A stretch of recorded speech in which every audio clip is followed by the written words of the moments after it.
Sometimes when people decide to install home charging, something interesting happens.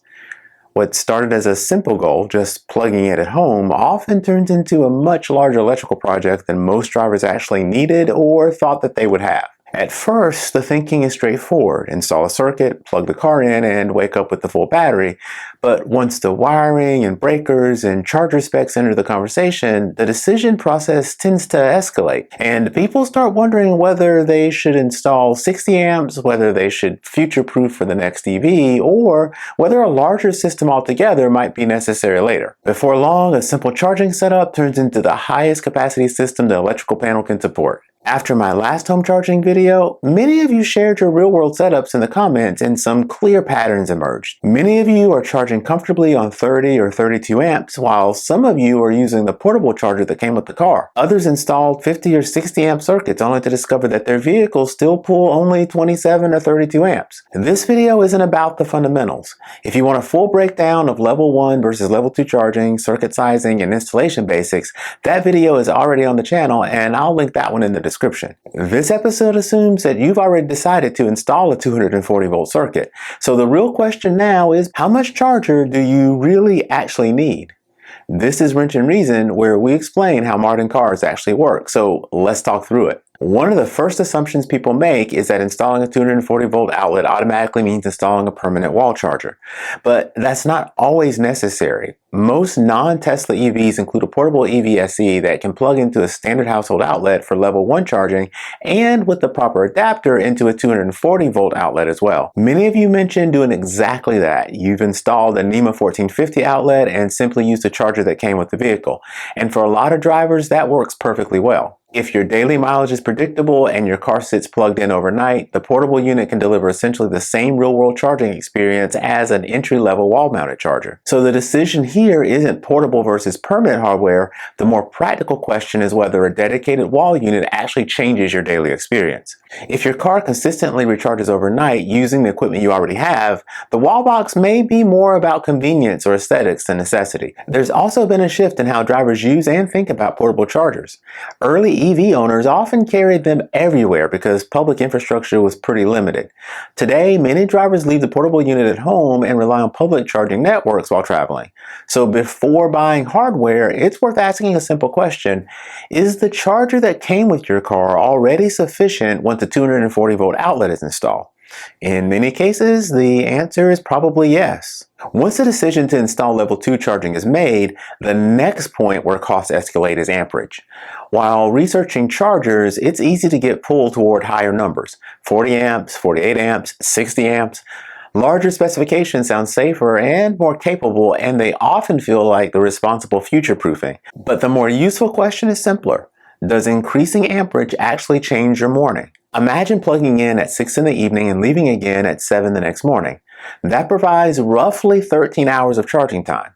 For most EVs with battery packs in the 60 to 90 kilowatt hour range, even 32 amps typically restores the battery fully during that window. Many of the setups described in your comments look like this: a 50 amp circuit powering a charger set for 40 amps while the vehicle itself only draws 27 or 32 amps.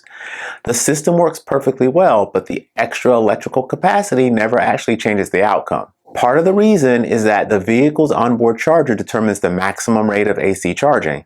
If the onboard system is limited to roughly 7.2 kilowatts as an example, installing a 48 amp EVSE won't make the car charge any faster. Increasing circuit size also changes the electrical work required.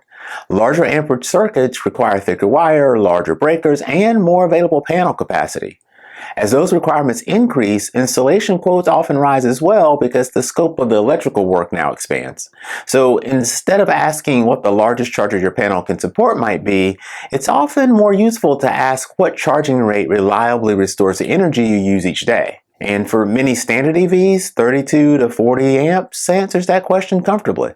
There is one important situation where higher amperage can make a meaningful difference. Large electric trucks and SUVs, vehicles like the Hummer EV or extended range electric pickups, carry battery packs approaching 200 kilowatt hours.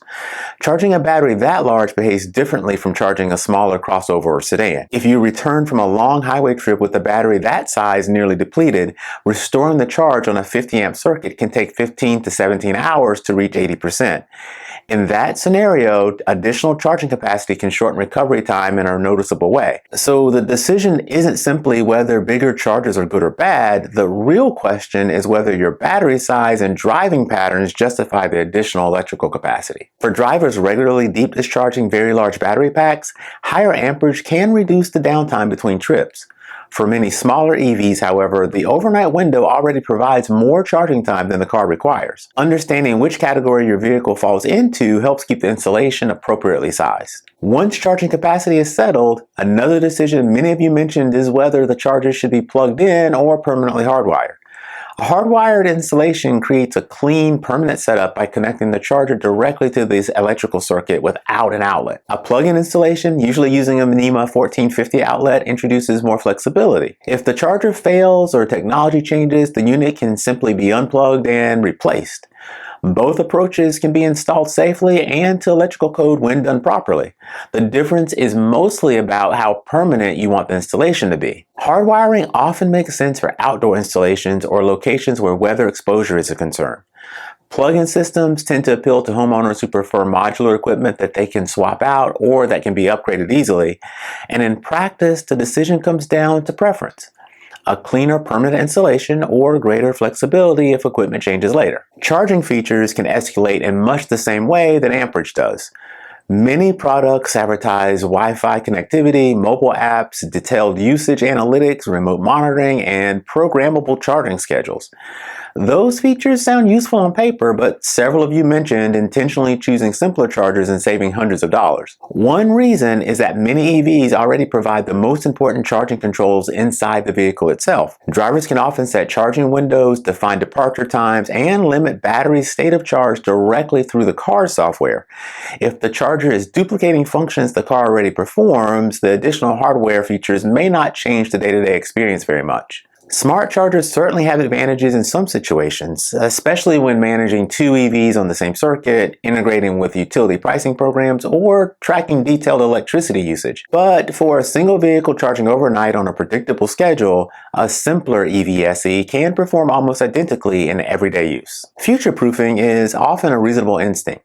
Running a 50 amp circuit while configuring the charger to draw 32 amps can leave room for future vehicles without requiring electrical work again later. At the same time, the context of the installation matters. If you're designing an electrical system in a new home, running additional conduit or planning for larger circuits can be relatively easy while the walls are open.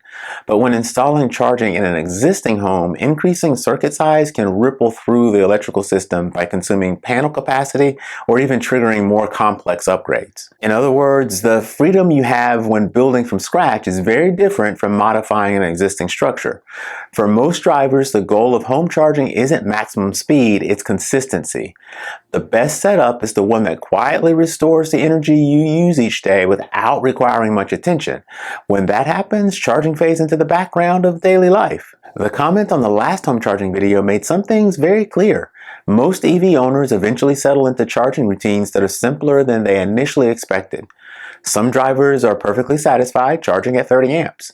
Others use the portable equipment that came with their car, and drivers of very large battery trucks sometimes benefit from higher capacity circuits. Those differences come down less to the hardware and more to how each vehicle is actually used. If you'd like a full breakdown of how home charging works from the ground up, that earlier video is linked in the description. And if you're interested in how driving habits affect how much energy you need to recharge in the first place, the efficiency episodes on the channel explore that side of EV ownership as well. This is Rich and Reason, where we explain how modern cars actually work. Thanks for watching, and I'll see you in the next episode.